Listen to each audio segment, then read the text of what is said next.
सभी से राधे राधे राम राम। सुनाने जा रहे हैं आप सबको चुटकुला सा नाच गीत। कैसे लगे कमेंट बॉक्स में आप सब लिखकर बताना। हमारा वीडियो अच्छा लगे तो लाइक करना, सब्सक्राइब करना, ज़्यादा से ज़्यादा शेयर करना। आप सब सभी से राधे राधे। दुआरे पे बाजा बजते आवै, अरे पिया तोरी बहिनी नचत आवै। दुआरे पे बाजा बजते आवै, पिया तोहर बहिनी नचत आवै, अरे पिया तोहर बहिनी नचत आवै। नाचिया देखन के ससुर जी आए, ससुर जी आए संग भसुर जी आए, संग में जेठानी लड़त आवै, अरे पिया तोहर बहिन नचत आवै, अरे पिया तोहर बहिन नचत आवै।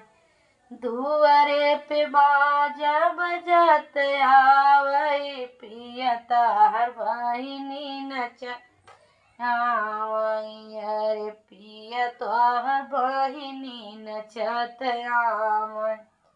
नाचिया देखन के देवरू जी आए, नाचिया देखन के देवरू जी आए, संग में देवरानी लड़त आवै, अरे पिया तोहर बहिनी नचत आवै, अरे पिया तोहर बहिनी नचत आवै। दुआरे पे बाजा बजत आवै, अरे पिया तोहर बहिनी आवै, अरे पिया तोहर बहिनी लड़त आवै। नाचिया देखन के पियवा जे आए, नाचिया देखन के पियवा जे आए, संगवा में हमहू हंसत आवै, अरे पिया तोहर बहिनी नचत आवै।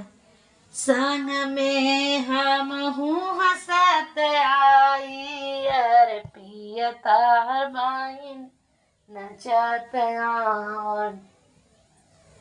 दुआरे पे बाजा बजत आवै, अरे पिया तोहर बहिनी नचत आवै, अरे पिया तोहर बहिनी नचत आवै।